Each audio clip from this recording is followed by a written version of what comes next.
this for you, bro? No, I got mine right okay. here. You can see, put That's that probably Benny. Okay. Man, we just making sure it's all the way right, man. All right, like my bro. The info too good not to have right.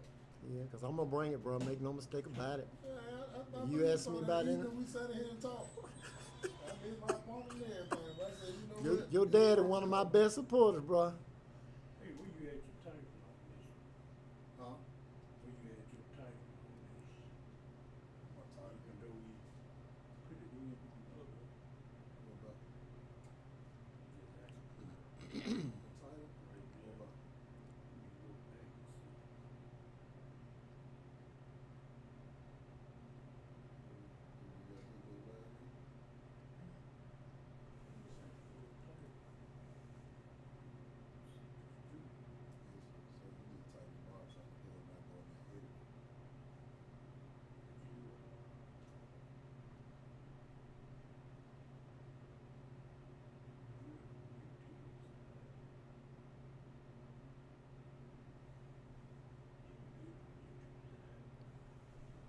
What made you do the genealogy search, man? Just curious, or Well, you want to change? I just look at my grandmama's picture when I used to lay in the den and sleep until I go in the bedroom looking at the big screen, because in den it's like a really big screen, right?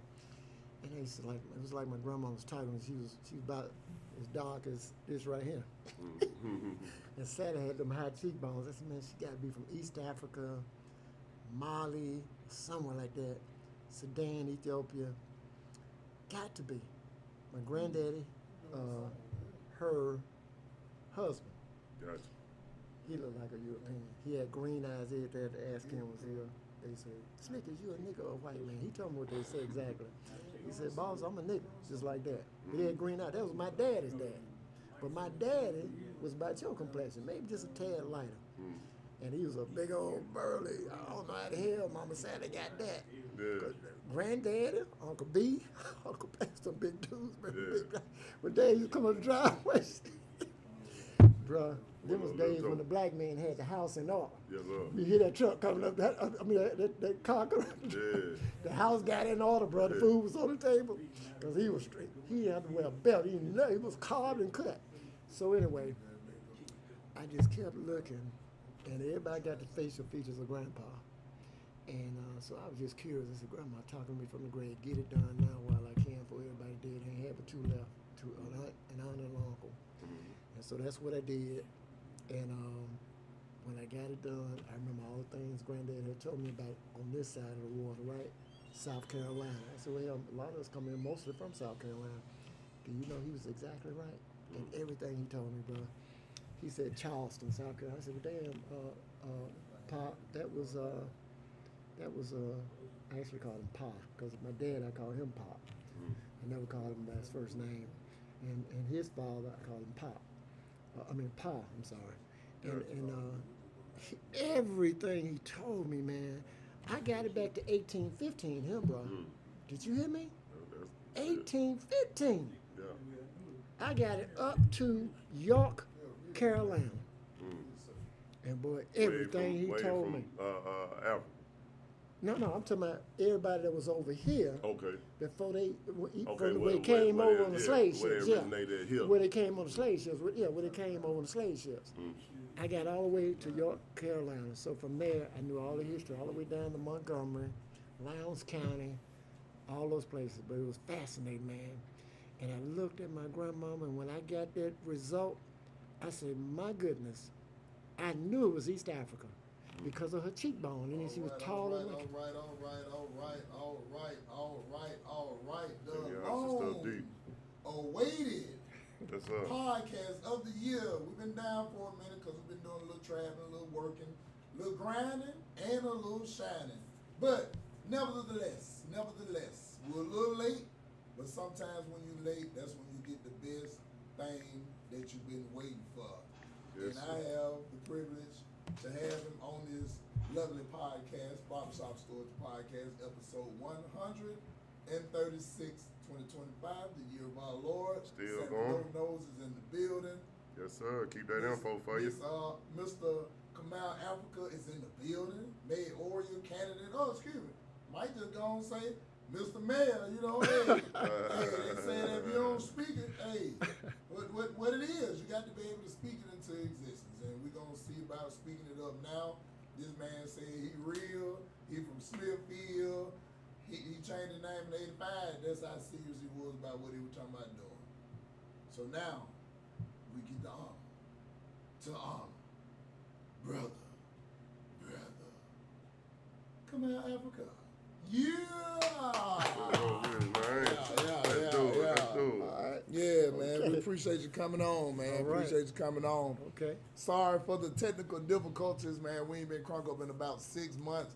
But, hey, sometime that happens. You know, hey, sometimes shit don't flush down the toilet, but you don't get mad at it. You know what I'm saying? So don't get mad at us. So, you know, hey, we had that type of stuff happening. K1 with Z-Lens Media. Definitely have us with this lovely setup tonight. We got a live studio audience because right now we're in the city of Birmingham. 192,000 folks, 69% black, and 31% everybody else. You know, so it's one of those cities that they talk about it, but they don't talk about it. So today, Brother Africa said he gonna talk about it. He said he running for mayor because he want to see some change. And we want to know what change, you know. Is it the change that y'all interested in? Is it the change that y'all don't know? Hey, for sure we're going to find out tonight, though. So I am comedic narrator Benny Mack, and that gentleman over there is... Sammy No, man. You know we keep that info. That's right, that's Gonna right. get down to the nitty with Brother Africa in here tonight, man, and see what's going on his campaign trail. That's right. So without further ado, Brother Africa, tell them who you are. I know I said a few things, but I know it ain't gonna be fighting you. I got you. I want to thank the listening audience for tuning in. I know we're a bit late, and I had to send out a lot of texts saying we're going to start at 8, but hey, I'm happy to be here. Brother Benny and his father have been some of my greatest supporters, and I'm looking forward to a debate with all of us together like we did over in Inslee. This election, y'all, is imperative that black people come out and vote like we did when Richard Arrington went into office in 78, 79, because the heartbeat of the black community is absolutely at risk. We're on life support. I'm a victim, just like many of you. I had some really bad health bouts years ago, and I needed to simply exercise. And as motivation, I took my grandkids with me to a gym and found out there was no access to anything in Birmingham except Fountain Heights, which was literally less than a mile from my house. And I was born and raised in Smithfield, went to Wilkerson, went to Parker, then I got a scholarship to a religious academy, and I mastered all of that stuff, which under the tutelage of what we call a priest these days. And I just thank God, no offense to the Catholic listeners, but he was Lutheran, and I used to tell my parents, I said, you know, this was an experiment in the black community. The first white Lutheran priest, Reverend John Oplica, I said, y'all was so naive. You should leave me over there by myself with him on Wednesday for 1 hour and on Saturday for 2 hours. I said, I am so fortunate that he wasn't a freaky Catholic priest, because I could have been molested and messed up in my head. But anyway, I mastered, because he was German and he was a fanatic about substantive things coming into your head. And I mastered the catechismic studies and the Bible, and I mastered it. And I won a contest at a church. When y'all go to the top of that mountain on 31, it's a Lutheran church. Right to the left, the gazebo is on the right, church is on the left. It was only 2 black kids. I was one of them. So I went from that to an institution. Then I left and finished school up in Washington, D.C., where I finished high school. And I say I basically kind of got more enlightened and conscious there, because Gil Scott Heron at that time was teaching at DC Teachers College, and I had there was a program called Peter Green's Washington, And so I was a part of a program with WOOK Mighty Wook on the Carl Ferguson in Washington, D.C. It was a community program, and I learned about radio broadcasting. I had a program there called MediFocus, and I actually interviewed Jesse Jackson when he first started Push. That's a little background on my history.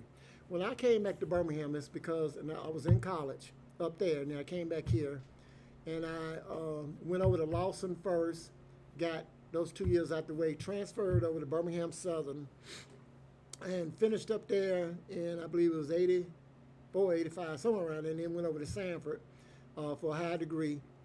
And I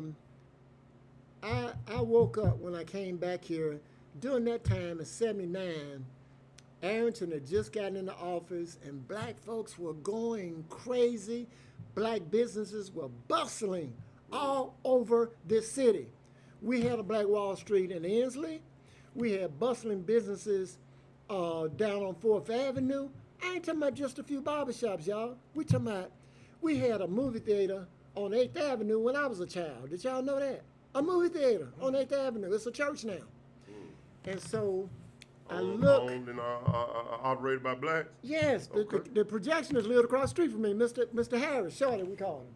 And so, Benny, I'm telling you, I'm proud to see a brother with a magnificent big place like this. This is a large place for a barbershop compared to, and I've been to almost every barbershop in the city, by the way. I only missed 1 or 2, and I'm going to get y'all soon.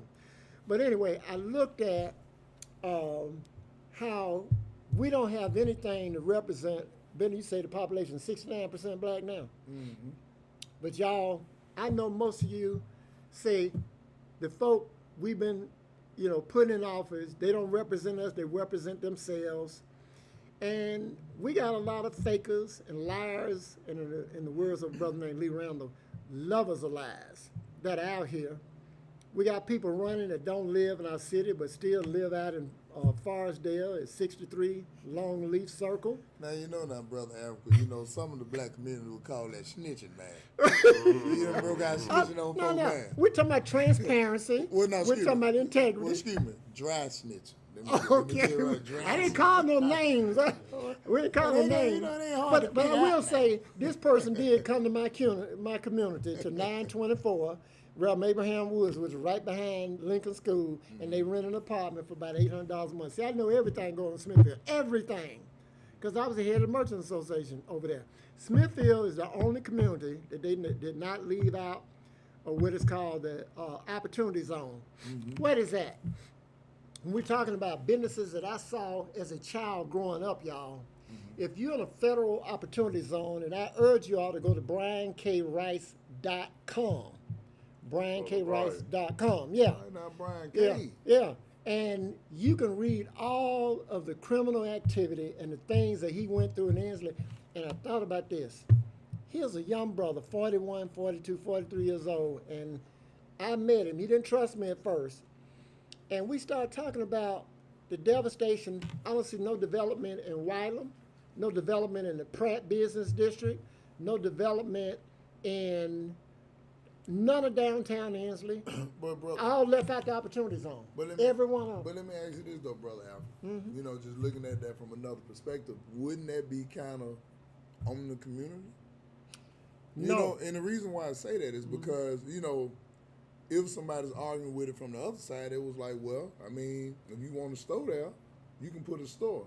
You waiting on the city to put a store there. You waiting on the city to put a shoe store. I think most people would think that it would start with the people in the community want to bring business to that community. Well, here's what made it possible for all that development in downtown, which is a new city called Midtown that they built. The amphitheater and the BJCC to expand with an opportunity zone, y'all, like you got a business here. If this strip were an opportunity zone, when they first put it in place in 2016, I know Donald Trump couldn't know what the hell he was signing.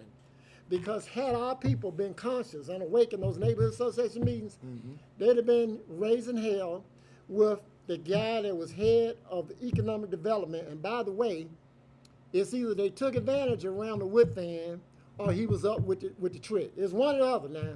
I try to play devil's advocate. Brian said there was no way he had to be up with the trick because he hired him. I said, no, The guy volunteered. His name was Josh David Carpenter. He volunteered, became Economic Development Director. And then once he did that, he drew the boundaries up, took it to K. Ivy, and that's where they got caught. Because a D.C. watchdog whistleblower journalist, it was called Route 50, blew the whistle. Because an assistant to K. Ivy said, wait a minute, what you drew up here is not in the census tracts and zip codes that it was intended to benefit. How could you do that? And Josh David Carpenter, by the way, y'all, is an former Obama intern and a Rhodes Scholar. See, we're talking about a very educated man. He said, and I quote, oh, it was grammatical errors. It's a big difference, y'all, in grammatical errors. That means periods, commas, question marks, things I might make a mistake on periodically, versus complete delineations and omissions. That's what he did. Then when the guy spoke up about it at K. Ivy's office, he ran back up here, and I guess he told the mayor what had happened.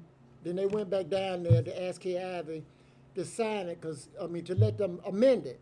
She refused to amend it, and so they had to turn it in like it was. This is what happened, y'all.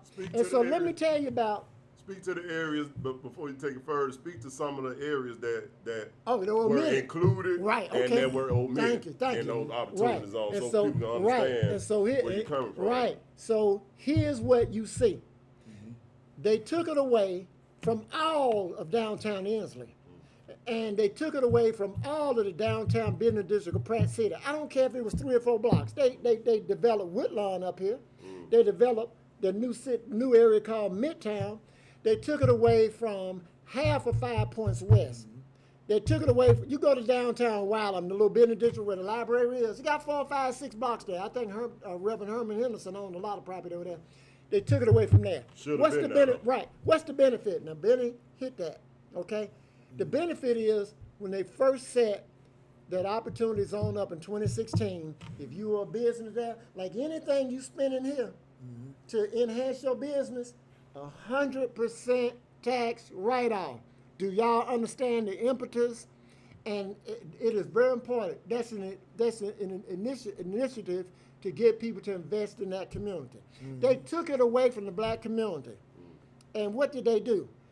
They gave it to the corporate white people downtown and south side. Now, the BJCC, let me give an example of how evil these people are. They fought Arrington, and they formed this authority right after Arrington got in to make sure there was no tax revenue coming to the city of Birmingham. Let me repeat that. For you people that go to those concerts over there at the Protective Light Stadium, I believe they call it, or any event over there, other than going to the black businesses over there, I wouldn't go. Because not a cent, not 1 penny comes into the coffers of the city of Birmingham. You got 1 black seat on that board. It is the mayor's seat. They got a man on there, I got other words for him, from Walker County, not even in Jefferson County, on that board. So they wanted Arrington to be a failure, and every other black mayor since him to be a failure. Now, so if you had 100% tax write-off your first year, the second or third year it was down to 80, the next year 70, and it went on down until it was 0. So we assume that Trump is going to probably initiate it again. So that is the importance of how, and guess what? Do y'all know that the evil that they do to us in America, like they bombed Tulsa, Oklahoma, after we got the Sherman, what was it? The Sherman Field Order, General Sherman Field Order, number 15, where they were going to give us 40, the common name was 40 acres on a mule. But it was from Charleston, South Carolina, where my ancestors came in on the boats. And I got all my DNA. I know exactly where it was. They started in York on a plantation, that part of the family. From Charleston, South Carolina, all the way down to Jacksonville, Florida, and 30 miles inland was set aside after slavery. And then when they assassinated Lincoln, that racist president they put in, I think it was Jackson or something like that, he rescinded that field order. So black folks spread out all over this country, built their own towns, and what did these evil people do? They burned them down, like Tulsa, Oklahoma, Rosewood, Wilmington. We go on, Elaine, Arkansas. Or they flooded them like they did in Garnersville. And there's a book by Alabama Power. It's about this thick, about 400 or 500 pages. Give you the history. In Garnersville Lake, there was a black town up there. They flooded. This kind of stuff they did. So anybody say we don't deserve reparation, they're out of their damn mind. Yep. And as far as I'm concerned, well, I won't say what I'd like to do to them, but I just want to tell you, so that's so much. I think I've explained real clear what the opportunity zone is, how it would have benefited us. Guess what community they did not leave out the opportunity zone? Smithfield. But let me ask you this though, Yes, sir. before you go too far though. I think with the opportunity zone, you were saying that it was moved. You know, of course, Yep. whoever's in office had their reason why they moved it. But do you think they did that because a lot of the community didn't actually even know what it was to even complain about it? Because know it's it was like, happening. yeah, you didn't even know it was happening because it ain't like they just put something on the news and said, hey, on the 7 o'clock news, there's opportunity zone. Come in and challenge us. Then- So, and the reason why I'm saying it is because most people, I really don't think they know the full details of it. Like, I think, you know, you slid over it. You know, not, you know, because I know, you know, we're talking about so many things, but it's like a lot of people don't really know the full scope of it. Mm-hmm. Or even the people who benefited from it, they don't really know the full scope of it. I don't think that a lot of people was educated on a lot of those things to be able to fight for it. Well, let me say this. You got It was kind of low profile. You know, they say readers are leaders and they're going to hide something from a Negro. Where do you put it? In a book. And so my mother was a librarian at Carver High School, okay? So she made sure I read. When my brother gave me my first book, it was a cowboy book. I think something like Clint Eastwood. I was a nut about Westerns. But anyway, I read a lot. I got a huge library at my home. I try to instill that in my family members. But we don't read, so we lose. There's no way, Benny, for our people, so-called leadership, to not know. Now, here's why I say either the mayor was up with the trick or they tricked him. I really feel that they tricked him. This is why. They volunteered. And guess what? I want to really paint this picture clear. All these people that were around him, I think they were Zionists, and Zionists hate black people. Zionists like Benjamin Netanyahu over in Israel. This is why. Y'all remember, let me make another connection for you. Where were the World Games held? At Birmingham Southern College. What's the connect? The head of Ronald Whitfin's transition team, who was a big-time Trump supporter, his name was former retired Marine General Charles Krulick. I call him Chucky. He raised hell against Angela Davis coming here receiving the Fred Shuttlesworth Award. But he was head of Ronald Whitfin's transition team with Bobby Knight. We're talking about a Trump supporter. He was also, how do I know him? Because my alma mater, Birmingham Southern, he was a president over there before the very last president, who was Daniel Coleman, another guy that I have suspicions of. And when I use that word Zionist, I'm talking about a group of people that want a piece of everything, are not going to share anything with anybody, and they even hate other Jewish people. These are some very evil people. You need to read about Theodore, I think his name is Theodore Herzl, and Zionism. And so we look at the fact that Charles Krulick was second in control, either first maybe, with Bobby Knight on Ronald Whitfield's transition team. Guess the last president of Birmingham Southern, his name is Daniel Coleman. Guess what he was? He was a financial advisor to Ronald Whitfield. Now y'all know why Birmingham Southern got $5 million of taxpayers' money. Did you hear me? Have y'all heard anything else about it? Heck no. $5 million that Birmingham Southern owes us. Who was out in front of the fight, y'all? Do y'all remember when y'all saw the thing on TV about Alabama A&M and Miles trying to get Birmingham Southern? Do y'all remember who did the newscast with the reporters up there? That was me, fighting for us to have something on that campus to bring the first historically black HBCU to Birmingham, and the peoples and the powers that be on Southside, Alabama Power, UAB, all these are in that. I don't call it conspiracy. It is what it is. You look at the numbers and the facts on BrianKWrights.com. It's there. And so you got Daniel Coleman, the last president of Birmingham Southern. First they asked for $550 million. When A&M came up with that, they claimed that it wasn't, they didn't have the money. But that's what was in the paper. So then they went back. Oh, 55 million. 555 million. You're correct. Yeah, I didn't say 550. That's a half Right. $1 billion. Right. They could have Right. the whole city. And then they came back. They came back and said, "Okay, we'll give you 65.5 million, 10 million more than you asked for." What did Daniel Coleman and the board say? They said, "No, we got a letter of intent from Miles." Everybody got in the sense that Miles didn't develop the Caraway land. They didn't have money to buy 198 acres of land up there. It's a very beautiful campus. I was looking out for all of Bush Hills, all of Smithfield, but guess what? Think about this. The numbers, again, we're talking about money, economics, power, right? 4,000 students on that campus, brothers. 4,000, y'all people in the audience, 4,000 people on that campus would have made a major impact for everything west of I-65, all the way to the southwest, probably almost down to Bessemer. Why? Barbershops, beauty salons, restaurants, all those places, gas station, everybody got a business gonna benefit. You understand? Because them 4,000 students got to do something, whether it's buying toiletries, toilet paper, whatever. So let me ask you this though: if you was mayor of this beautiful city of Birmingham, what would you have done to try to get Miles to be on that campus? Like, what really could you have done, or what would you have done to try to get Miles lured over there to that campus? I can tell you what I wouldn't have done, Benny. I wouldn't have been quiet like the current leadership. We had a state representative that called a meeting at Parker, and that's all she did. She called a meeting. And when she called that meeting, she texted me a few days later, said, "Well, what do you think about this?" I said, "What are you talking about?" She said, "A black woman did that." And I understand people that want to get what is called recognition, okay? Because we have been beat down so bad that everybody wants to feel good, okay?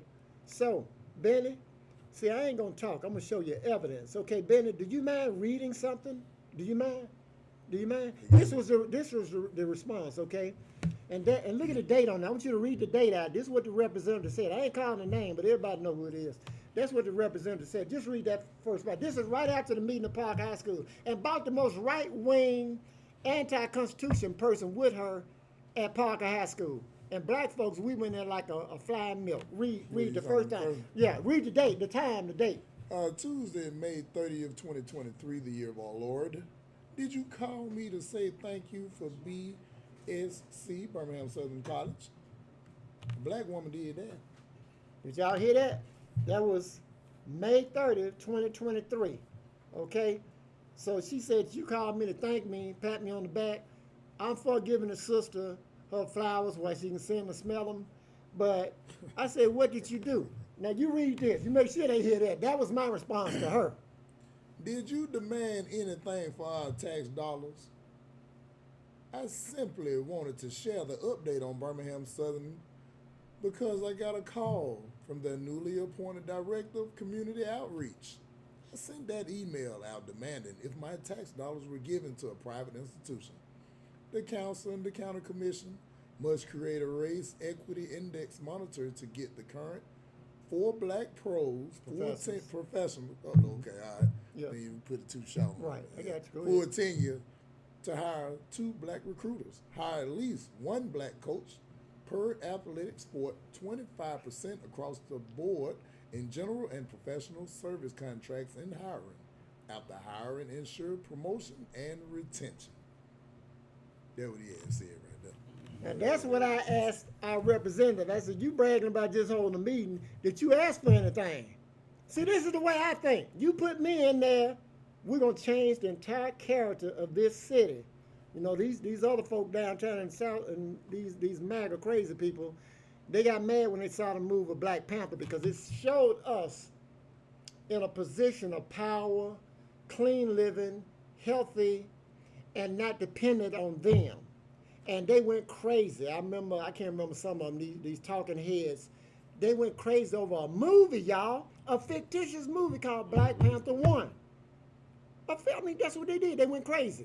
But you see the difference in thinking. I want y'all to hear that because that's the difference in thinking, y'all. Barbershop Stories, the podcast, episode 136. We're sitting here with Brother Afrika, the mayoral candidate of Birmingham.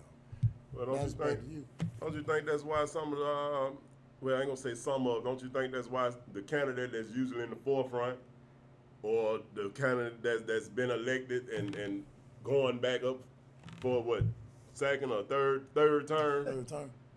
Is well funded by supporters, well publicized by supporters, supported by his supporters, so that people who coming up with grassroots ideas, that's gonna ask questions, that's gonna ask to be included in certain activities that go on with that goes on the public dime. I think that's why, I think personally that's why they're well funded and presented to us like they are. And I guess to say hard to beat, you know what I'm saying, in a lot of cases. You know what I'm saying? Guy going up for a third term, we talking about your competition here. So what do you think about that? I mean, well, when you're going up against a machine that's right. pretty much set to Right. get it like they want it. They ain't trying to hear the voice of a person that, you know what I'm saying? Right. That has questions, that has his own demands. Well, let me just say this. Former Mayor William Bell lives around the corner from me, a few blocks. And I noticed I saw the representative signs in his yard, not just one, but two. And if y'all remember the fight we got with the water, where these parasites down in Montgomery have taken, they just bogarted and went in and took the water. And let me just tell y'all something. Whether you have a majority or not, any senator, let me repeat this, any senator, that meant my good brother, Mr. Smitherman, Mrs. Coleman, and the other Miss Coleman, that's Linda or Marika, could have killed that bill right there. The question should be, why didn't they? So when we're talking about connections, right? Bell is the one that did what? Initially, in 2013, what did he do? He transferred the water for management. And then when you got to City Hall, when they heard that they were getting ready to do this before the bill was signed by Kay Ivey into law, the mayor could have called an emergency meeting, not after she had signed it, but days before, knowing it was going to happen. He could have called an emergency meeting and had the assets transferred back to the city, and the state of Alabama couldn't have done nothing. So the question is, why did the three senators stay quiet, and why did the mayor not act until that point? Do y'all remember what I did back in 20? You remember that out there in the audience? What did I do? I stood in the courthouse door, didn't I? And I raised hell. I said, if Bell transfers this water, you're going to have not one bill, but two bill, and the sewer rate bill is going to be higher than some house notes. And there are people on fixed income that can't afford to pay their water bill. So that's the answer to your question. That, see, it's the same old recycling of the same politicians that they talk a good game, but when it comes to transparency, you look at where they live, where they claim they live, you look at who's behind them. And let me tell y'all something. Don't say they're going to do what they want to do. William Bell had $1.2 million. He had every political PAC. There were three major PACs. The Jefferson County Citizens Coalition, that's the blue ballot. He had the pink ballot. And he had, I'm not sure about the other ballot, the tan ballot. And he had $1.2 million. He had all big business endorsing. What happened? Kincaid whipped that butt. Do y'all know who was behind that? The paper only called two people out. That was me and Ron Jackson. And in fact, Jesse Lewis wrote the article in his paper saying, for logistics, planning, and execution, Kincaid called out the big guns. I didn't even personally like Kincaid. There was no really friendship. I knew him. He was okay with me. A lot of people disliked him. I didn't have anything against him, nor anything personal that I liked. I was just, had been told by Bell he was going to F me up for the rest of my life. That's what Bell actually told me. And so I said, well, this Negro lost his mind. I am nobody And instead of him focusing on his job in the city, you know, he's focused on nothing. Me. Yeah, now let me They couldn't do nothing, no power. Now let me ask you this, bro. And I ended his career. Now let me ask you this before we get too far. Now, as far as the situation what you mentioned about the water and saying that the mayor, he didn't say anything, and you said those senators didn't say anything. That's right. You ever consider that they may be for a takeover? Because if you think about it, it's been in bad shape for at least 20 years. Mismanagement, bad management, overspending, stealing, corruption. We've been hearing this all this time. So they may not object to saying, hey man, send an outside source in here. They may support that. So it's almost it's almost like that's a catch-22. Because you got to remember now, the people who paying the bill, all they keep hearing is such and such stealing, such and such did this, such and such did that. You complained about the people who had it in the previous time, and then you get it and do the same thing. The consumer's still paying the same price, so they may have been for a state takeover because they may feel that it may be better managed. So that could have been, you know, to me that's something to consider. Because they like, hey, nah, man, they've been playing, I don't even want the backlash, let somebody else run it. Well, Benny, all the stats and all the numbers from national organizations that monitor and grade water companies around the country, that grade them, all of that stuff was propaganda because these folks have been trying to take out ever since we got a black mayor. Okay? All of a sudden it was incompetent. All of a sudden it was incompetent. They didn't say that about the folks that went to prison over the waterworks situation up there, and a number of people walked away. So it's absolute propaganda and lies to give them an excuse. They wanted to take our airport and move it down to Wilsonville at one time. I don't know if y'all remember that.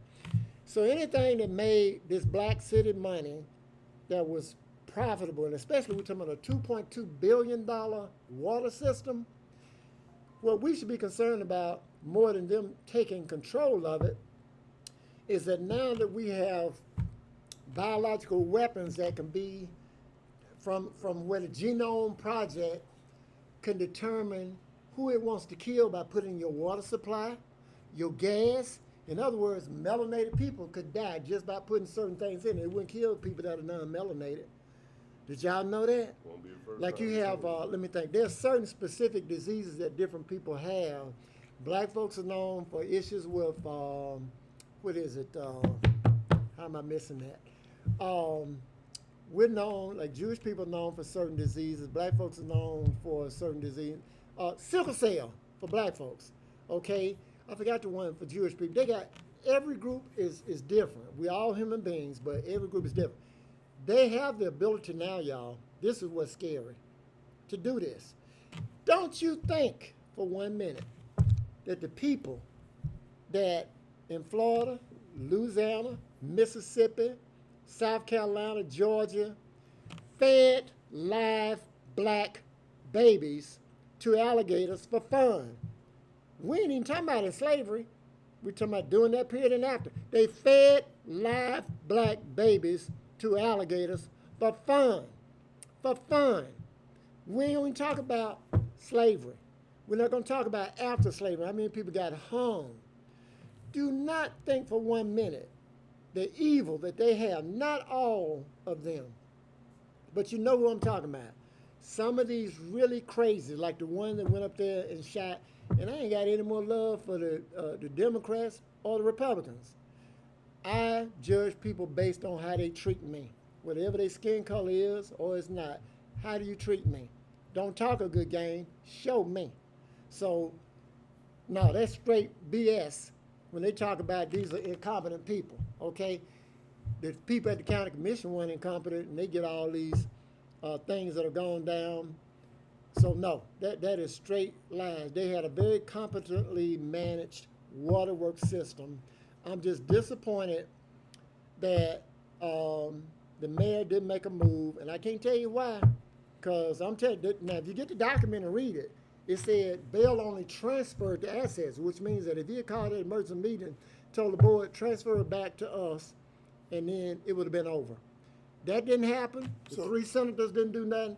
So everybody got to question that. All right, so what do you I can't think? tell you what the deal was, why they didn't do it. So what do you think is going to be the difference in the management if it would have transferred back to Birmingham or transferred to the state? They couldn't have How do taken you- it. How know what I'm saying? I know we got that established by somebody that done took it. Right. But how do you think it would be managed different whether it was in the hands of the city of Birmingham? Because it's been in the hands of Birmingham before. That's right. Or in the hands of the state of Alabama. Right. What do you think the major difference would be? Just because some black folk gonna run it? No, what happened is that had they done that, they could have reassigned those people that were working at the water, that were on the board, reassigned them to manage it in City Hall. That's what they could have done. Or hired who they wanted to manage it without having to go through a board. That's what they could have done. So I don't think it would have been much different, and I think it still would have been ran very efficient. We'd have had to, y'all know, by the way, Birmingham has one of the highest quality water standards in the country. Did y'all know that? It tastes good. Think about Jackson. Think about Flint. Okay? We got the highest standard in the country, bar none, even though I don't drink it, because I don't know what the hell they might put in there. I still don't drink. I drink. So before we I filter mine very well. So before we get too far, all right. So going back to the original question, you were talking about who's gonna manage it. Right? Does it really matter who's managing it, whether it's run good or bad? If it's run good, whether it's the state or the city, would you be okay with that? If it's run bad and it's back in the hands of the city of Birmingham, how would you hold them accountable? Because people will want to know that. I think that's Yeah. a legitimate question because we be saying we want the city to do this. Why Right. they didn't do this, but they may say, bro, I don't even want them problems. Yeah. It could be a reason why they don't want it. Yeah. But if, just for sakes, state of Alabama runs it way better. Prices end up getting what they call it, they end up bankrupting and refinancing, get the bill lower. Would it be okay with it, or does it matter who's running it? Because sometimes you can look at the person and just don't like them and be like, I just don't want them running it. Why? Because he mean. It's like no real reason. So the city of Birmingham, I think they did what they can do. Over the years, probably could have done it better, but it's almost like I don't see a problem with giving another person a shot if they gonna run it up the park. I think. And I know the citizens will want to know from Yeah. their future mayor and Right. candidate. I feel that had it been transferred back to the city before KIV signed that bill, that meant the control would have been back with the council and the mayor, and you probably wouldn't have controversy, but you got two people that were basically involved in this takeover. That was one of the most powerful white men, or two of the most powerful white men in Central Alabama, Japo Wagner and Mr. Waldrop. So, but had it been transferred back, that would have eliminated their ability to come in and do certain things. And I can't tell you in full detail what happened behind closed doors, but we do know this.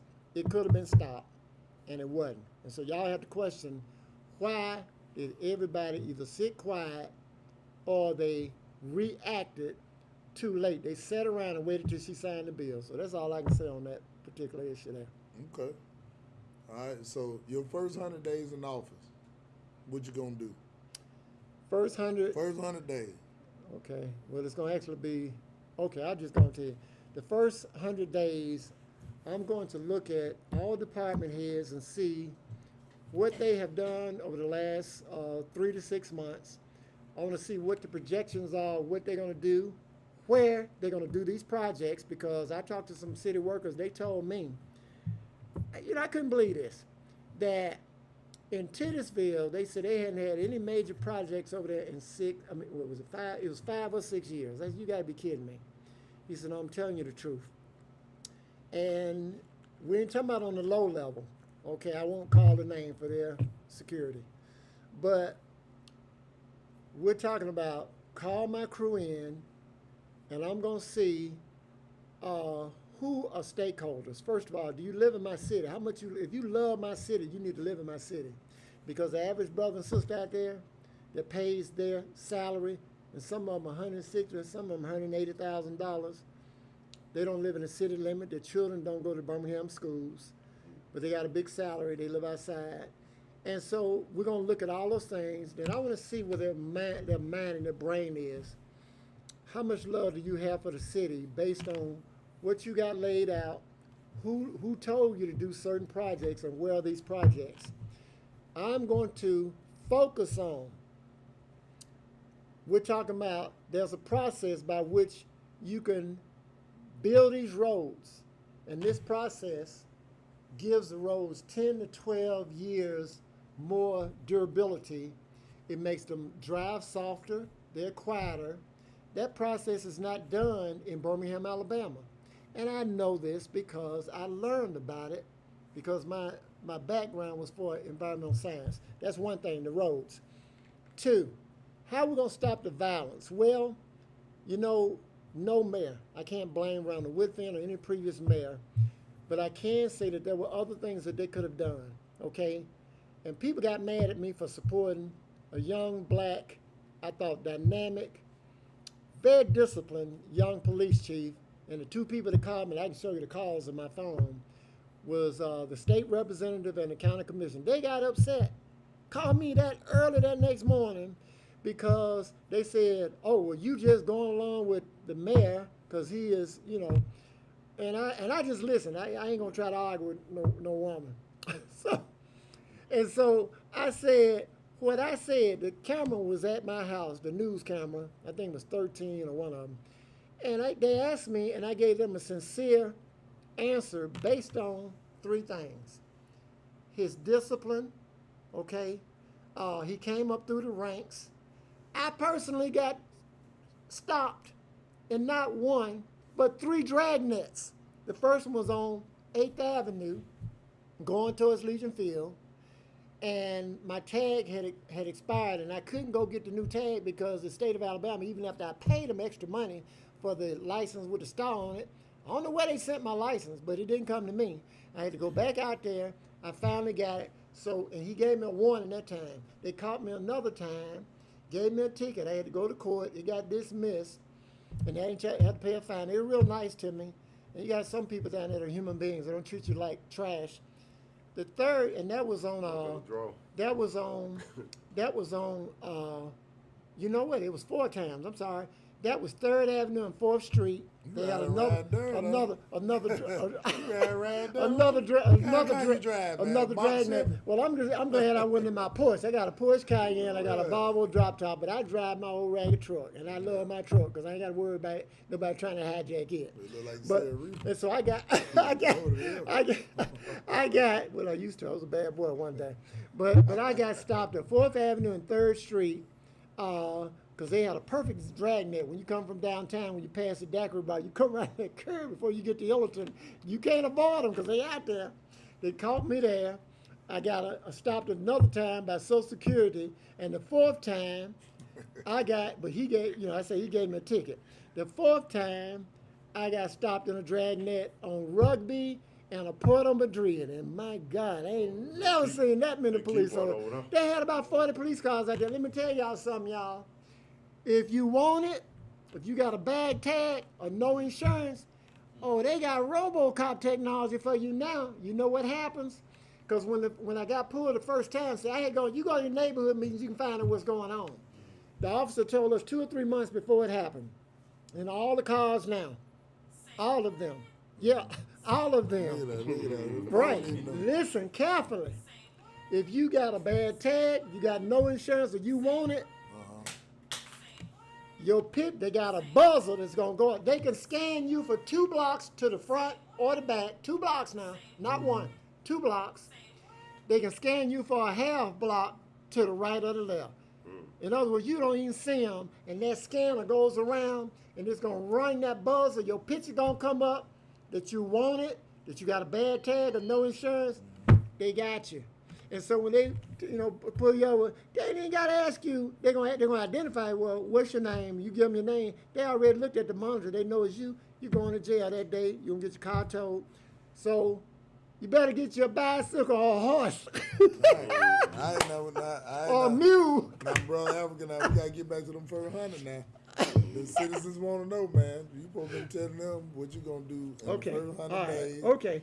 And So then see what it is. Okay. See what it is. Somebody just said on live, or they said, Brother Africa scared, man. okay. He All right. got no plan. Okay. I'm just All telling right. what they So, said. I'm just okay. telling what they said. So I'm gonna take care of situations where we're gonna straighten out the roads. I'm gonna keep the police chief that we got, which I know the two women ain't gonna do. They made that real clear to me, and I'm going to focus on building rec centers where we don't have them. The one in Fountain Heights built by William Bell, it didn't make any sense. He put the swimming pool on the outside. And what you gonna do when it's hot as hell in the summer, or cold as hell, or cold as Antarctica in the winter? You can't use it. If y'all haven't been to Bessemer's Rec Center or Hoover's Rec Center, you need to go there. I went down to Alabaster. They only got 33,000 residents. Guess what, y'all? They're building a rec complex bigger than Hoover's. They're so big you can't see the end of it. Bessemer's is dynamic. Gully has done an excellent job down there. So I'm going to put one where we already don't have to do it much eminent domain or none. That'll be where the Inslee current rec center is.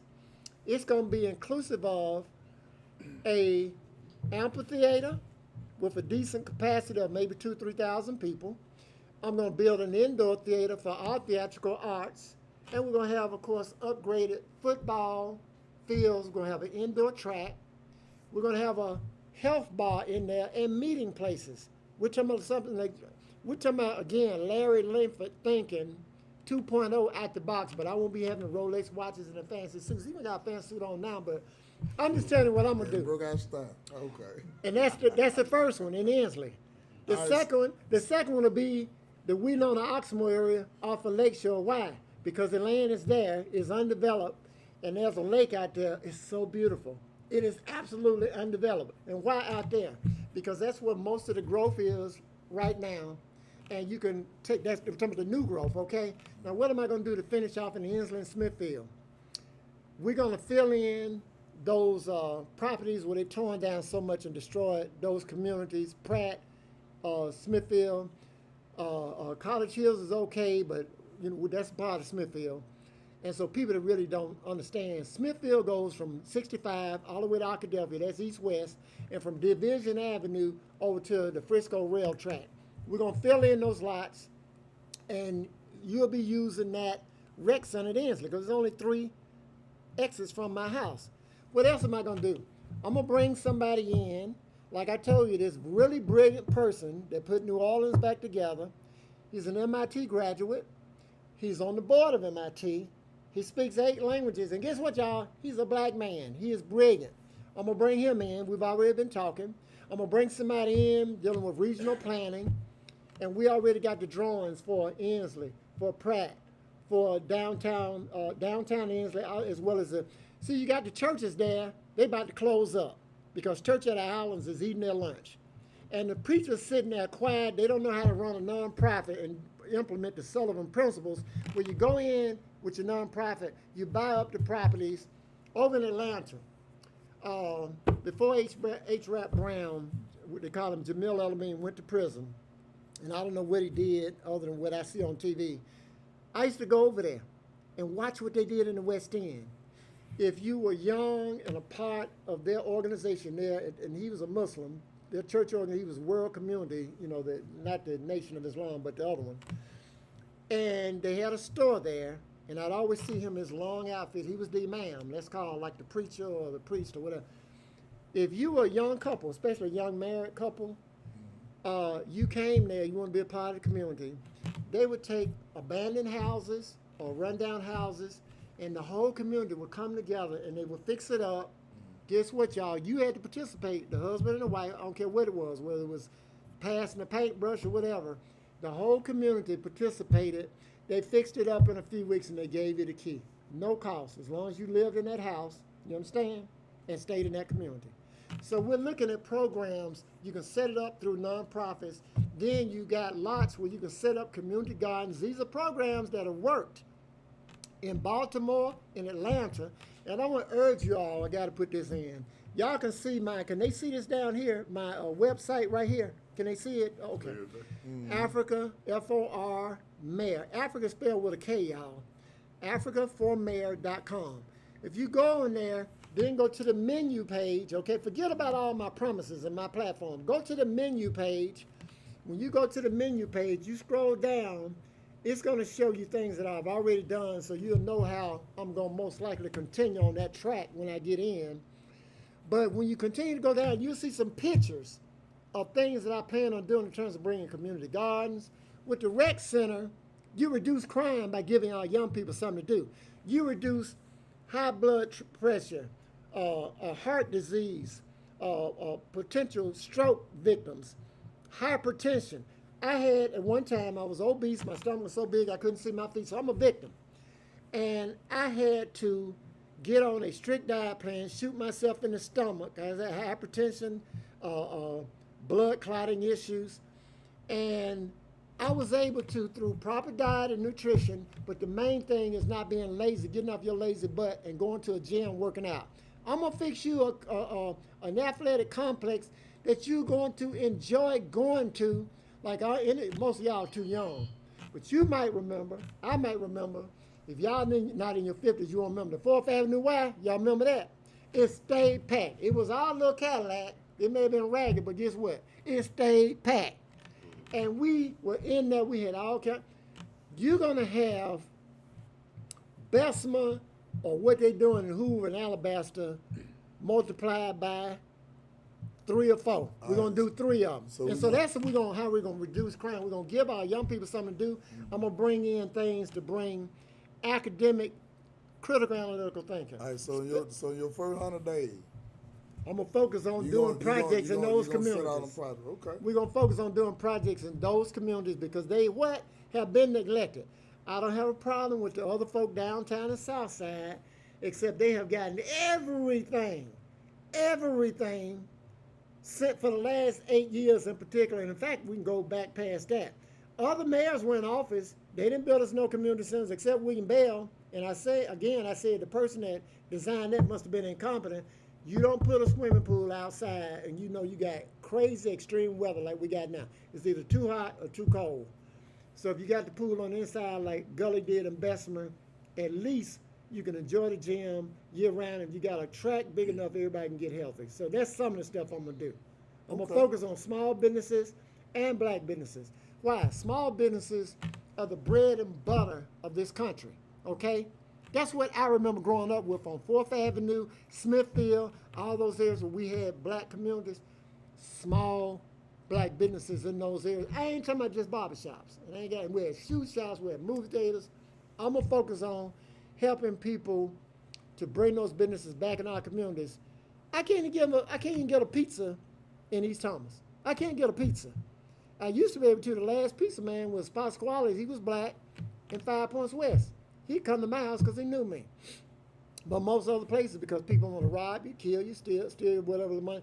It's a lot of things I can do.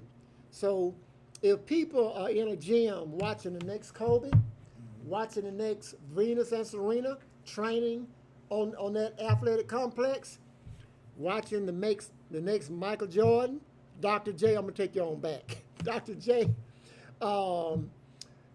they are not going to be, or the next, say, Babe Ruth or Hank Aaron, Willie Mays. You too busy watching your grandson or your child finna become a millionaire or billionaire. Why haven't we had any of that out of Birmingham, Benny, in the last few years? Very few. You know why? Because we don't have the facilities and they suck our people outside to Alabaster, Hoover, Calera, and around. And I got an example of that where I took a kid off the bench in the 4th grade. Bad attitude, the court said, because I said, I'm complaining, why you sitting on the bench? He said he got a bad attitude and he can't shoot any points or jump. In other words, he said he was uncoordinated. In the old days, we call it flicked. I took that kid 8 months of training. At that time, Birmingham Southern was open, so I had access to a gym without having to go all the way to Bessemer, 16 miles from my house, because there's nothing else around. Because we don't have nothing in our communities, okay? Fair Park ain't hardly ever open on, we're talking about 6 days a week, up until 7:30, from 3:30 to 7. And in 8 months, y'all, he went back in the 5th grade. He became 21 points a game, and averaged about 15 rebounds and about 5 or 6 assists.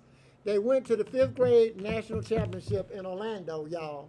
5th grade national championship. What did they do in the 6th grade? Repeat. He became his team and him. They a lot of folks. I didn't know what the AAU was. AAU, okay. Teams from Hoover, Mountain Brook, Fairfield, MLK, and it was a couple of them, about 4 of them. They came to get him. I took him out to the rec center in Hoover. His mind was blown, but he didn't want to be out there. So I put him with a team in Birmingham. And so they went to the national championship 5th grade. They didn't win against the defending champions. And they said he played his best, the coaches said he played his best game of the whole season. What did they do in the 6th grade? Phillips Academy, 6th grade, city champions, undefeated. The Sheriff's recreational team, age 12, undefeated. They're going back to the national championship, y'all, for the 6th grade. And I dare say they're going to probably win. I hope so. This is what any child can do if we give them the facility. Your parents ain't going to be slapping cars, drinking, killing. They're going to be watching their kids be the next Kobe, the next MJ, and there's many other things that I could do. So that's what some males have failed. I'm not going to fail there under no circumstances. A $590 million budget. $590 million budget. Alabaster doesn't have a fraction of that budget. Why is it that they can build athletic complexes as big as Hoover or bigger, and we can't do it in Birmingham? And we got these evil, low-down people up at the BJCC. They discriminated against black contractors. Well, I think it was either $46 or $84 million they gave them in a city that's 69% black. You're telling us we are incompetent? And black civilization started out. We're the first on the planet. And by the way, y'all, there's a study from Yale dealing with DNA series by Dr. Edward Robinson. He got all the evidence. They didn't even copyright it because they didn't want it to go viral. It definitely shows, it was talking about the intelligence map of the world. Black folks, you're not incompetent. You've been socially engineered to be stupid, to not read, to hate each other. We might be superior, but we sure as hell ain't incompetent. I said we might be superior, so can't nobody call me a black supremacist, but all the evidence shows that given an equal playing field, we exceed and excel in everything, not just academics, but basketball, baseball, football. Y'all remember what I asked Birmingham Southern to do, right? Put a coach in what? Each one of those venues. Other folks didn't do that. What's your next question, Benny? All right. So, I know I'm right. yeah, you feel a little bit, but you know, it's all good. Barbershop Story, the podcast, episode 136. We're sitting here with Brother Afrika, mayoral candidate for the city of Birmingham. All right, now let me ask you this. Now, the election is August the 26th, right? Right. All right. So you got four other candidates that's running? I believe Brian Rice is going to get in, so yeah. that'll be 7. So, okay, 7. So 7 of you all running, right? Mm-hmm. All right. You anticipate being a front runner. And, hey, you believe it, so shall it be. All right, when people start slanging slander and all that stuff like that, it's a couple things that's going around about you that, you know, we don't know if it's true or not. It's in the paper, so we'd like to hear you speak about it. They said that they caught you around circling the block a few times with a couple of them things, you know what I'm saying? Them short skirts, them big old, them tit old bitties out. They Y'all said, like that, though. Yeah, I'm just saying. I want to ask because you know, I had a couple people want to know how would you respond to that slander when they say, how would we trust this guy's mayor when he can't even control MPP? Right, that's right. You know what I'm saying? I understand. Then they said you shouted a couple. Shouted who? Yeah, they said they wanted 40, you gave him 38. They said that's why they called the folks. Don't just mess with you. But how would you respond to that? Because somebody's subject to bring it up. You know, if you're doing good, they're going to be like, they be bad at on the average person, man. Yeah. I got a call from I think it was L.com early this morning, and he said, "Hey, your face all over Facebook." And I remember Frank Matthews told me back in 2019 I had got my hand crushed helping some young guys when I stopped filling prescriptions at Brooklyn Pharmacy. I went out on the expressway because I just wanted to bend, tilt, and twist and stay in shape. So I took a supervisor's job out there, but I was trying to help some young black boys keep their job, and I got my hand crushed. So I took a settlement from this company, and it was pretty nice. I was able to pay off all my credit cards, put some money in my bank, and I brought me a Porsche Cayenne. Well, I suffer at periods of times from not regular gout, but severe gout. You don't know pain until you had severe gout. So you talking about a foot that's like this, getting like this, to the point the doctor said, well, I think we're going to amputate it. And so between that and the other illness that I refused to take the medication for 18 years. So that was the second incident. But I don't apologize for being a man, because, and it wasn't going around the block. I walked into a trap. I had one beer. I've been laid up for 8 long weeks, 8 weeks in severe pain, and thanks to a couple of people that looked out for me, because I used to be able to do carpentry, a lot of stuff on rental properties, and people trusted me. They knew I was a man of my word. They finished my properties anyway. I did pay them 2 or 3 months later. The first day out of 8 long weeks on my back, oh my God, it was so painful. Got up off that back. It was in the middle of June or July. I got up and I called my friend who I would, periodically go see to get that stress relief. And she just gave me all kind of excuses. Like I said, I don't go argue with our sisters, right? So a friend of mine sent a picture, and I said, Lord, have mercy. And he said she was at this bar off 280. And I go down there. But let me just tell you, I came out of my house. I was able to walk for the first time, like I said, in 8 weeks. I know you were. And I went in no pain. Yeah, you And it was that weird. picture. It was weird. No, my foot had just gone down earlier that day. And the picture, man, she was bad in Chaka Khan, bruh. And that's what she looked like to me. But anyway, so I took a blue meanie. Y'all know what that is, a blue meanie. What is it? That blue diamond.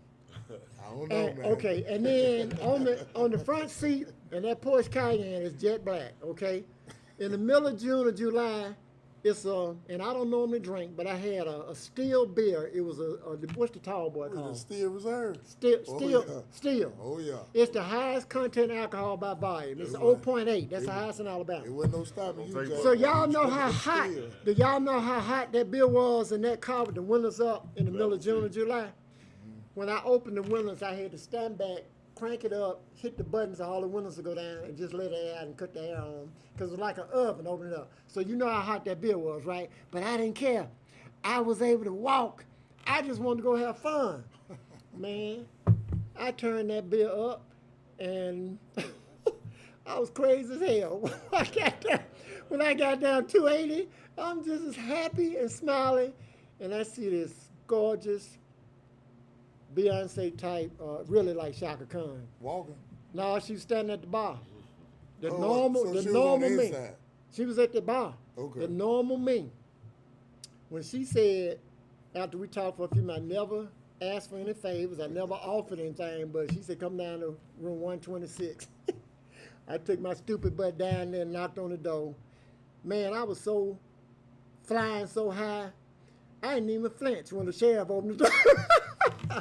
I mean, And stupid so- because you got called us. Right. No, I mean, No, hey, no, man, no. gonna be a man. No, I'm a Woman invite you man. I somewhere. don't apologize. Right. Yeah. The second time, I was facing. I just gotten out So, of. hold on. Before you get past this first Right. one. I paid. So I, you didn't make no offer on the first one. no, none of that. So you But can't. No, I'm saying because I'm telling you because the it article. didn't matter. It was in Shelby County. And So the- you just came to the door and they was like, they get opened on the the door. ground, get on the ground. No, they didn't do that. They didn't do that because I didn't flinch. I Yeah. had no resistance. So It was all anyway, assumption. I went to Shelby County.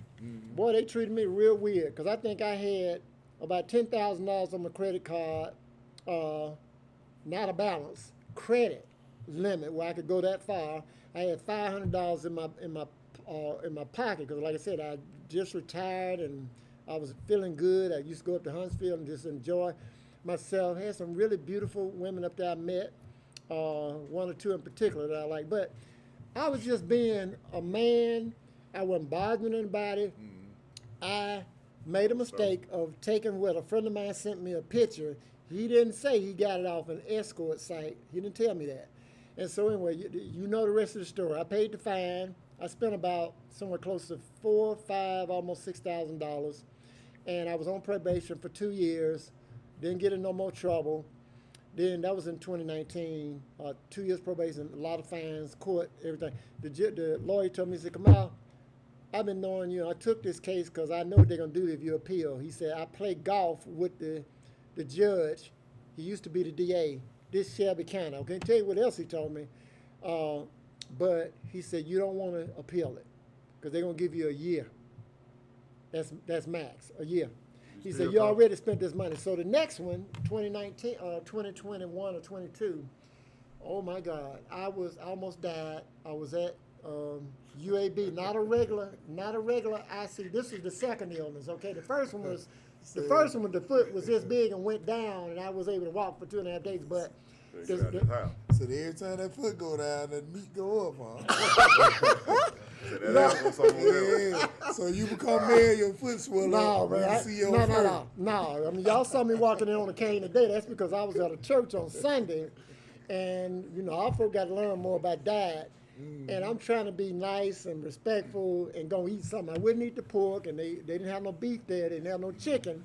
I looked at the fish. I said, it looked mighty good. I didn't know it was a scavenger fish. As a person suffering from gout, cannot eat shrimp, no scavengers. Catfish is a scavenger. I swear I didn't have that much. Oh my God. By that night when I went to the second church and got home, I was swollen up and limping. And so I'm still dealing with it, but it's not as bad. At least I can walk, and I couldn't walk for the last 3 days. But going to the second incident, so I can understand real clear, I nearly died. I was at UAB, not the regular ICU.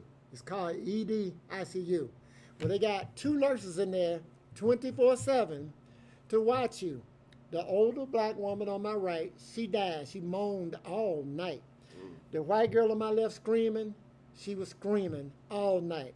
I had to tune out, and I was praying, and I was saying, well, God, a lot more things I would have liked to have done to see my grandchildren grow up. But if you call for me, I hope I have served you. And so I had made my peace. And so I put some jazz music on, stuck these earplugs in to kind of tune them out. But thank God I made it, y'all. When I got out, the social workers were supposed to have gotten me my medication right then. 3 of them that I had talked to, I won't tell you who they were, but it was some people that were, I won't say negligent, they just weren't thorough in their job. So 2 of them did not get it called in, and I had to call the 3rd one, and we're talking about 3 days out the hospital. I'm freaking out in my head. I'm finna die. Because if you don't, well, I won't tell you the disease, but I'm on the medication. I avoided it for 18 years, y'all. Well, it's been more than that now, but you just say 18 years because I've been on it now ever since that incident took place. I've been on that medication. That was in 2021 or 2022. I take it every day, every morning, and it has nothing to do with anything except it freaks you out to feel certain things in your body and you finna check out. I just wanted, some soft hands on me, and whoever this person I was texting, they said, well, come on, baby. And I walked into another one, but that has no, hey, at least they can't say I was running up behind a boy, a child, or a skank. So they can't say that. I wasn't running up behind a child, a boy, or a skank. And I won't even go any further. I just leave it at that. They can't say I was running up behind a man, a boy, or a skank. He said that 3 times. And let me just tell y'all something. I'm not proud of my history of dealing with a lot of females, but I done had the baddest of the bad, the best of the best. So from, I'll call the names out, from a Miss BSC at Birmingham Southern, you're a tall Negro man. driving a boat. I had a Porsche up that end, a 911 Carrera. And because I was a bad boy, I was moving greens all over the place at that time. I was international, but I just didn't get. I didn't get caught. But I got street. I got street. I got street sense. I got street sense and I got academic sense. Oh, yeah. So Miss BSC up there, and then there was a Miss Talladega. I didn't go at them; they came at me. That's how I met Miss Talladega, Holly. And these were some beautiful women. I wasn't no sissy. I was gonna say no. So I just want y'all to know, I ain't quite caught Wilt Chamberlain, but my uncle told me, he said, boy, he said, can't nobody top your dad. I said, what you mean? He said, you can fill a train, you can just about fill a freight train up with the women your daddy had. He said, you couldn't beat him.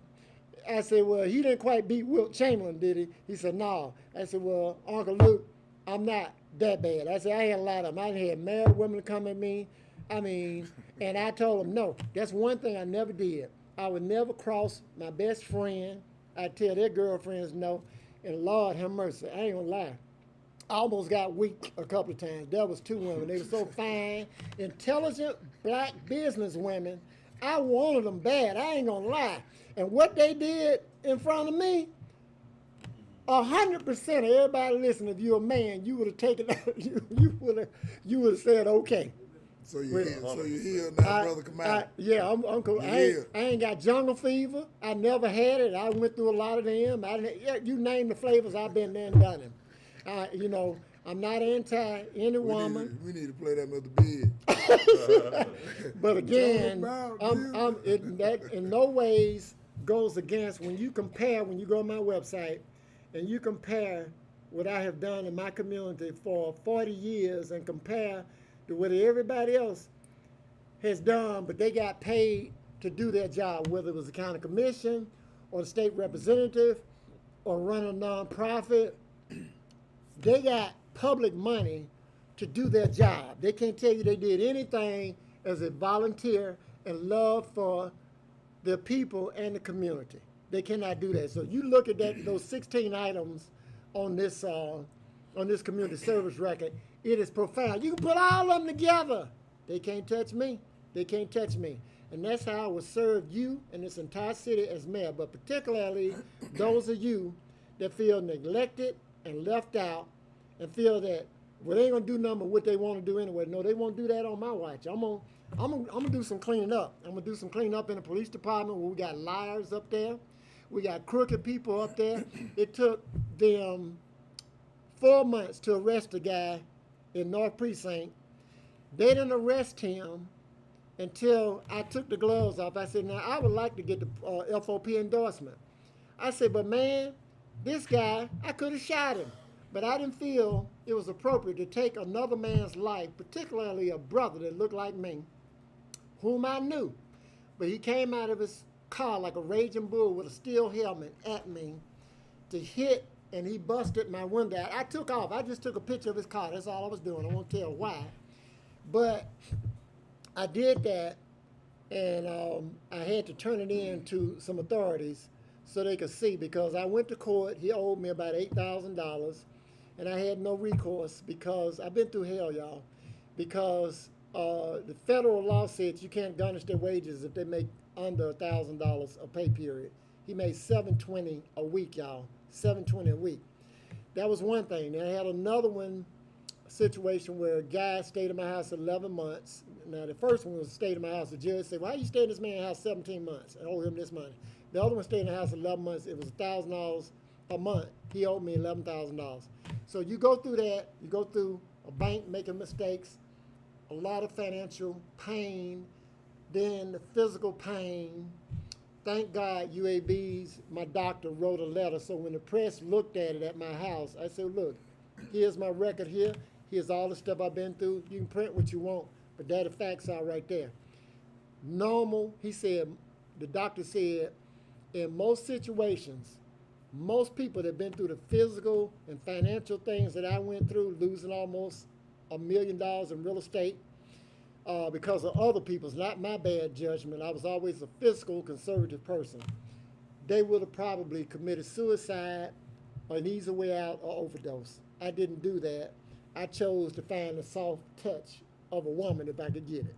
So I don't apologize for being a man, but I can tell you when I get down there, I will never be in a room alone with a woman because all this crazy stuff, what the brother Shay, Sean, Shannon Sharp. oh my God, that boy got hurt. $100 million contract, and you know, I'm glad he kept his receipts, like I keep my receipts. Like I just told y'all about the Miss Talladega and Miss BSC, I got receipts because I got pictures on my phone of me with them. Okay, so I'm just telling you, so from the top end girl and the 6 of them in Mountain Brook, I didn't have them the baddest of the bad, bruh. And no broke ones either. Well, I done had a few broke ones, but I'm just telling you. They can't get me with a car because I've had the baddest and the best, except for Ferrari or Learjet. They can't get me with Becky Sue or Penelope. That's the pink toe, because I've had them. They can't get me with that. The only thing they can do and what they're going to want to do is to poison me or kill me because I'm going to help my community without apology. Cut that friend off that sent you that picture, man, because I don't know how much of a friend he is. It's gone. It's been gone. Send you a picture, of somebody that set you up. I came right out of court looking for him, man.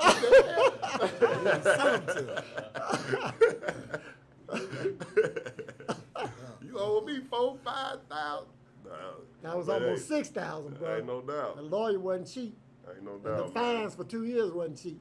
But hey, we appreciate y'all being able to be honest, man, and hopefully that honesty translate to to some of the things that you're saying that you're gonna do in the community, cause we see this money and these promises get thrown out with every candidate, every political denomination, but office, person that's up for president, mayor, city council, all this different stuff about this money. Yeah. And then we see money that's allocated to certain things, and then the talk disappear, and or the stuff never happens, and person just in office, Like, so hopefully that transparency, my brother, translates to us seeing some of that stuff happen.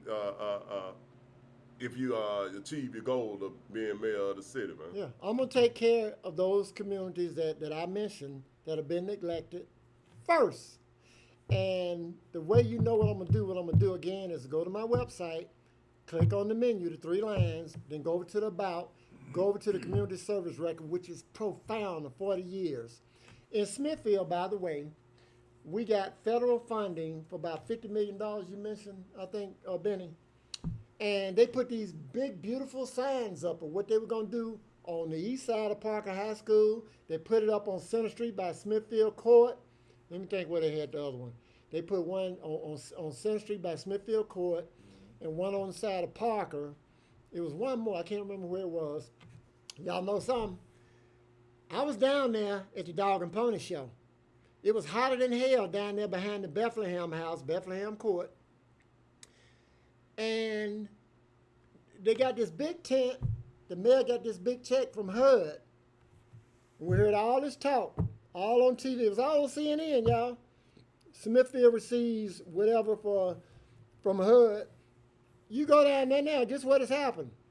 They have removed those billboards. Let me repeat.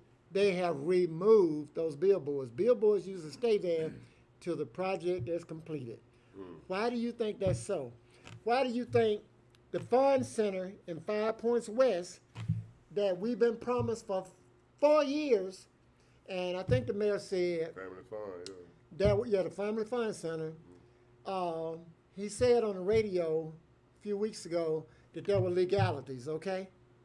And I'm not saying that he was disingenuous or dishonest. I'm just saying they came out there with the shovels and the hard hats, a group of people, and did the little camera photo thing.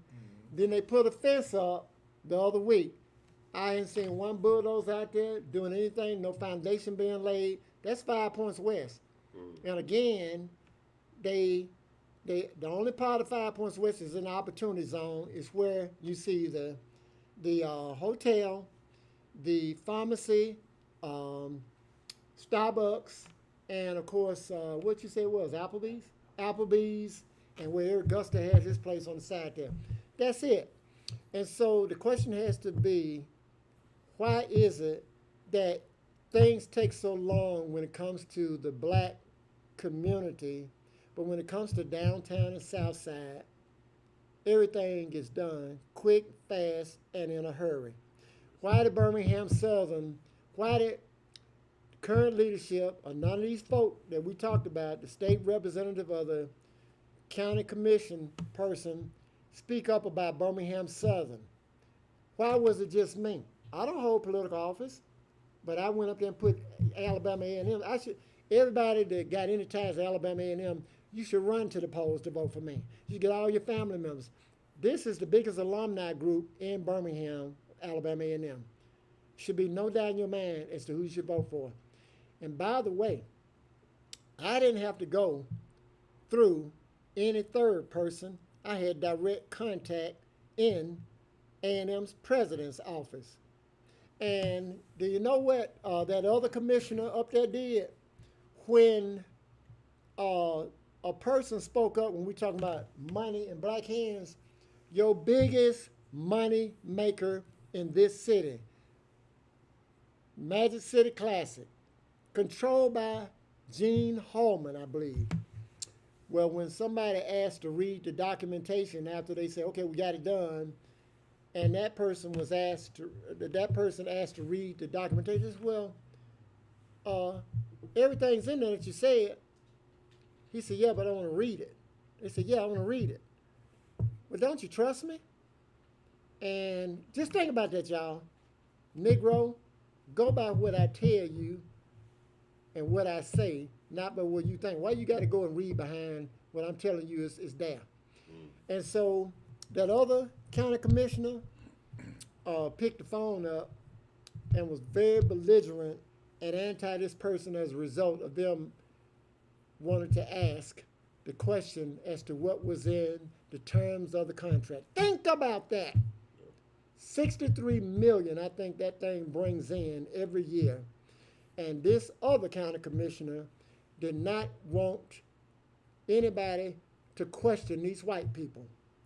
And the company, I think, that owns that now, I think they also are tied to the MAGA folks, okay? It is real terrible. And again, I told you what happened, that you read that from the state rep. And then the other person, the other county commissioner, when Brian K. Rice and I asked both of them to use their political seat to bring focus on how is it that the black community business districts were redlined out of the opportunity zone. One said, it's not my district. That was District 1. The state representative said, well, I got to go talk to Randall. I said, for what? I said, they took advantage of him or he was up with it. Tell me how many mayors take away oversight. What is your chief of staff supposed to do, Benny? Tell me, what's your chief of staff? What's his job? To oversee who? All department heads. This particular person was removed from oversight. So therefore, that particular person that was over the most important thing, economic development, he was removed from oversight over this guy. That's the guy, by the way, Dr. Josh David Carpenter, that redlined the black community out of the opportunity zone, except for half of 5 Points West, where you don't see no development on the west side of 5 Points West, East Ainsley Avenue. Then he went, after he enriched Southern Research Institute, and they got that new medical tech research thing over there, he went and became CEO of that. Do y'all know that's against the law? You enrich something and then you go and become the CEO of that organization. Y'all didn't see a thing in it in the news. TV, radio, and when I put pressure on Birmingham Times, they printed 2 lines. That's it. This is what we got going on here. So you need to know who might be on the take. Again now, I'm saying the mayor has a fiduciary obligation to the entire city, the state representative, and the county, and the person at the county commission. All of them had a fiduciary obligation to the citizens to speak up about their districts, the black part of their district, or any part of the district being redlined. So if They you- didn't do nothing. So if you became mayor August 26th, how would you address that? Or would you? Oh, yeah. I'm going to put it in the spotlight. I'm going to rebuild Arrington's coalition. They're going to be in 100 days. All they're going to be part of the 100 days? Yeah. Okay. That's going to be a little more than 100 days when I get to that part. We must rebuild the economic power base in this city for the southwest, west, and north part of town to be able to effectively compete. You don't have culture? Are you degenerate? Are you a savage? Tell me how many, Bennett, how many theatrical stages do we have in the black community? Can you tell me one? They tore down the Elks Lodge, used to be Black Fire. Tell me how many we got, y'all. You know how many they got downtown and south side? More than a half dozen. Virginia Sanford, the Golden Temple above it, the thing's called the Festival. What's that real big one over there 2 blocks from Railroad Park? It's really gigantic. It's 3/4 of a block. Do y'all know? Not familiar with. Okay, they got theaters all over this city, and in that particular one I just mentioned, they can put on 4 or 5 theatrical performances there. So you're saying that we're uncultured, which means we're savages. We have no background, no culture. We don't have any history other than slavery. You're telling me we're savage? I'm telling you that if I get in office, we're going to change the entire culture of this city. If you come down my street and I can hear you 4 blocks away and you're on a motorcycle or a car and you coming through the neighborhood or residential area and I can hear that music going crazy, we're going to buy more decibel meters so I can give you behind a ticket. And after the 3rd ticket, you're going to do some jail time. It's okay to play your music So you a gonna little lock loud. some folks up with that beat Hell up, yeah, man? hell yeah. Come It's on, going man. You gonna it's knock it. listen. I played my music a little loud, but it wasn't so loud that you could hear me 4 blocks away and just vibrate my car. I got my wife and children in the car, or my mama, or my grandma, my auntie. Now, not all the music is vulgar, but you pull up and I'm hearing you talk about sexual acts. You understand about how you and your boys got with this freak. That's insane. And you're very explicit. You're very explicit in what you say. That might have been the wrong topic. Right, there, and man. so You why? talk about that, right? Yeah, and so Some these freaking niggas. out. First of all, these Negroes ain't gonna go vote. But I'm telling you right now what's coming. Now I just told you about the new machine that the police got, but I'm gonna make sure that I'm gonna put an end to that and this what we call exhibition driving. I'm gonna take you to Larry Land. Here's what Larry Langford would do. Here's what Kamau, Afrika, is going to do. I'm going to build you a multi-million-dollar exhibition driving park where you can come and exhibition drive your motorcycles, your cars, and we're going to have people to pay a nominal fee. It may be $5 or $2 to come in. The stands will be packed all the time. So you think the citizens will go for that for you to just say? Hell yeah, they're gonna go. They're gonna go for it. We're going to take y'all money.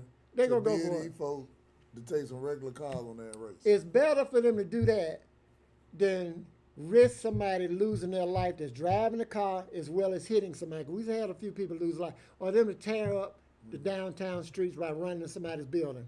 So listen, when I was at Birmingham Southern, and I was when I was younger, we used to go out and we did the drag racing.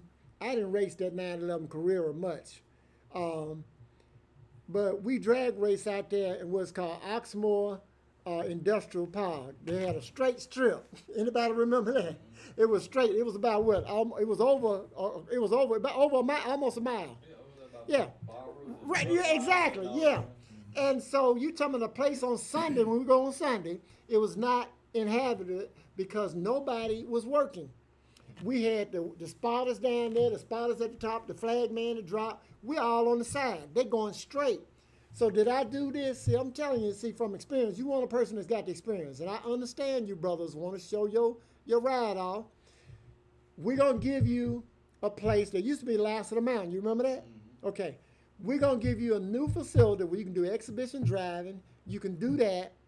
And we may not even charge you to enter.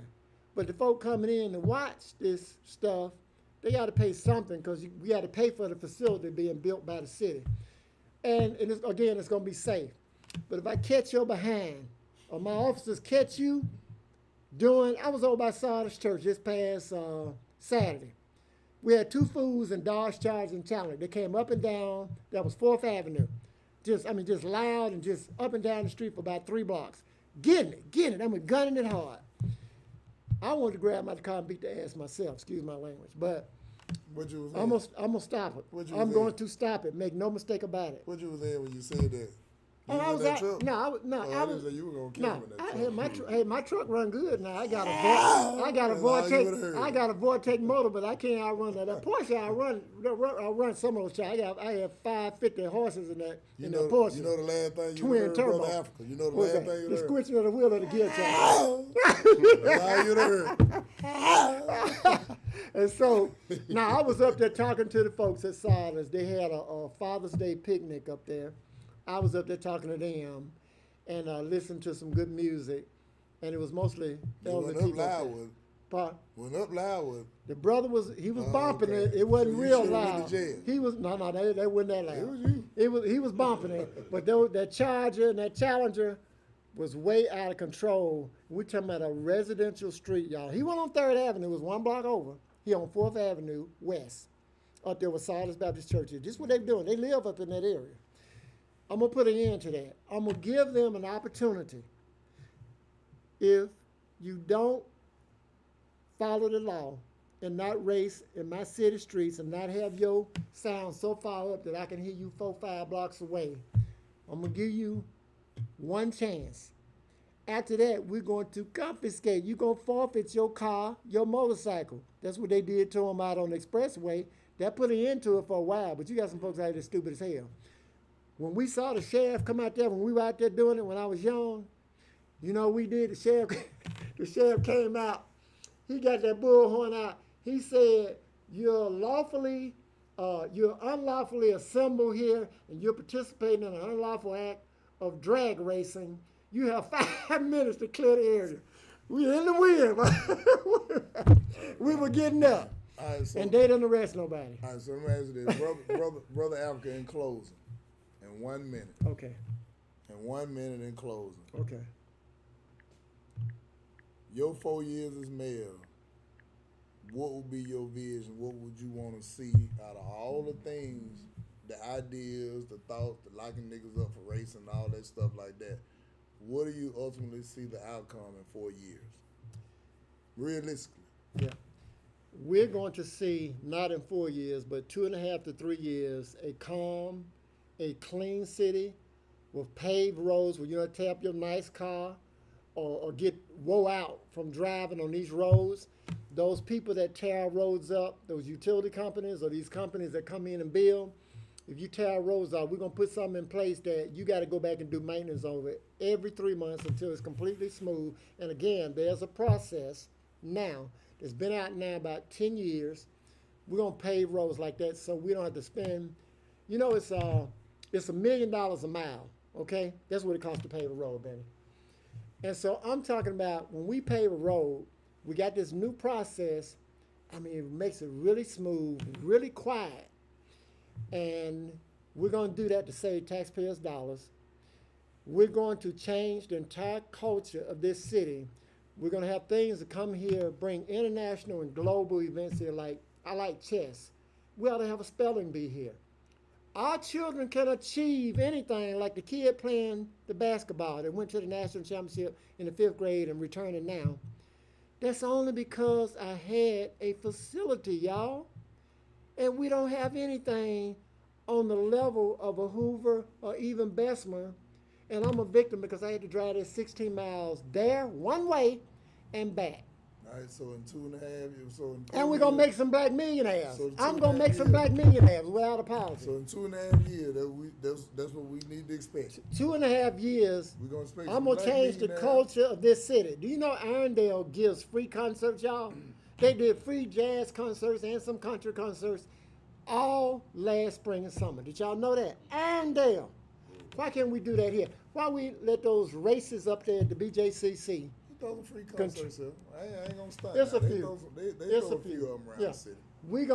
The city is going to fund it. The city is going to fund international chess championship, spelling bees, anything to create a critical analytical thinking mind among children that go to school in the Birmingham school system.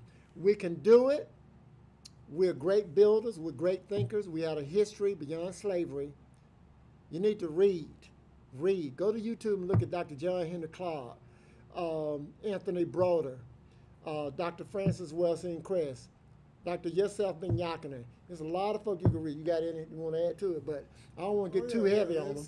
Yeah, I don't want to get too heavy. A lot of young ones Yeah. that's blazing. Right. But when you can look at my history, you'll know what I'm going to do. There's nobody, you can put all the folk combined, but they can't say they had 25, they were recognized recognized by Arrington and the previous council. You know how far back that was? For 25 years of outstanding community service. They could not say that the NAACP, 2 times nominee, 2 years in a row, outstanding 27 years of community service, outstanding activist, Outcast Award, 2016, outstanding father in the Birmingham Post Herald. You know how old that is? So when I did all the stuff out there, I was still taking care of my child. And it was difficult, because when I lost my wife when she was 4 or 5 years, my daughter 4 or 5 years old, oh my God, 2.5 jobs, and putting her through a private school, one of the best in the city, by the way. It was extremely tough. Mufandi Lake Humanitarian Award, when I worked for Committee for Prisoner Support and got that in 1984, that was Committee for Prisoner Support, the Mufandi Lake Humanitarian Award, which was to helping brothers and sisters that were either in prison and were about to come out. I was pen pal. I sent them care packages. When they came out, I helped stop them going back by getting them hooked up with a job if I did not employ them myself. That's 39 years I worked with brother, and the brother that's the cameraman out here, he did a video of one of them, and he owned a company here where they did seat covers. And I had forgotten about it, and in the last video, I went over there because my granddaughter pulled out the headliner in my Cayenne Porsche. And I'm stressed out like hell because I'm thinking everything you touch in this car gonna cost you $2,000-$3,000. I'm freaking out. And I'm sitting there, and he came over to me. He say, Kamau, what's wrong with you, man? Don't worry about it. Everything gonna be okay. I'm gonna take care of you. And I'm doing like this. I want to cry because I'm thinking $2,000-$3,000. I'm even thinking, hell, even at $300 or $400, I don't spend that now. He said, he reached in his pocket. He showed me a voter ID card. He showed me his pistol license. At that time, you still had to have one, baby. And I said, what's that? He said, man, you don't remember how you helped me get my rights back? I said, no, man, I don't remember. I said, I done helped a lot of people, brother. A whole lot of people, yeah. And so I did that 39 years. I bought $3 million to Smithfield. $3 million to Smithfield. You understand? I demanded that black contractors got the contract to build the Bruno Smithfield Center. Bobby Frank Terry, who murdered the girls in the 16th Street Baptist Church, he walked free for 39 years. Not a single lawyer in this city took it up. Me and Ron Jackson wrote the amicus brief because it was in the appropriate place. I grew up on Dynamite Hill. My sister would have been the 5th little girl because had we not changed the Lutheran to Lutheran Church, I told you about that, right? We were Baptists. I was baptized at East Thomas Baptist Church. But she was going to the 16th Street Baptist Church with our cousin, Dr. J.L. Lowe. She didn't go that day because we had an anniversary at the Lutheran Church in Kingston. So that is the only reason that she didn't die in the bathroom, because had she gone with Dr. Lowe that morning, she would have been in the bathroom with Cynthia Wesley, her best friend, that lived right behind me. I was compelled by that because my sister would have been dead, and my brother loved Cynthia Wesley. He'd been messed up emotionally ever since that day. We had to get that devil. He walked free, and Dr. King's lawyer said, had he not done that, you would have never got him put in jail. He would continue to stay free until he until he died. Well, that's true little blessing. So, all right, in closing, man, give them your website so they can get in touch with you. Okay, it's right here. It's Afrika, Afrika, FOR, mayor.com. You go there, you can look at my platform and see fully everything that I'm talking about doing, and how I'm going to attract Birmingham police back into this city. I got some really major incentives for that. We got to pay them, and I almost became one back in, like, I think it was 84, 85, right after I graduated from Birmingham Southern. But I didn't, because at that time I had a 9mm Beretta, which was new. They were still carrying 38s. I said, man, you must be out your mind. These thugs got Mac 10s. So if you go in there, again, look at what I've already done for 40 years in the community, and then you'll know what I'll most likely do. I appreciate y'all listening to me. I ask for your prayers, your blessings. Go to my website and donate some money. I need money to be able to, we need to come out like you came out for Larry Langford. No runoff. It's real clear to you when you look at all the rest of the people. You need money. Should be real clear to you who you need to put in there that's going to fight for you, and not talk a whole lot of talk and not, be angry, but that's going to fight for you based on their history of what they have not done, based on their history of them getting paid on the public dime to do their job, and they ain't quite did it because they didn't speak up for you. Well, that's what's happening, man. It's been another great episode of Barbershop Stories, the podcast, episode 136. This has been a great one, man. Thank you. We really appreciate you coming on. I've been thoroughly entertained. You remember how you been, of course, a little bit, but every now and then you'll come back, then you'll leave us again. But, hey, we appreciate you coming. Thank you. The people had the opportunity to hear what they needed to know about the person who will be running their city. So, hey, we appreciate you coming. Next week would be episode 137. We have State Representative Wonderland Gavan. She's also a mayoral candidate. So y'all make sure y'all tune in, share this live, like this live, let people know about the live. Let them know who they talking about running for their city. Because, hey, he ain't got to be up here talking about this. He can sit there and just gave you a bunch of speeches and left. But he told you a little bit about himself, about some of his, transparent. Yeah, being very transparent. So that's what it is. I'm comedic narrator Benny Mack. That fella is. Sammy No-No, man. That's right. And Right back at you. Been right here with mayoral candidate, brother Kamau, Afrika. We'll see y'all. Brother. See y'all next week. Yes, sir. Excellent, man. I appreciate this, bro.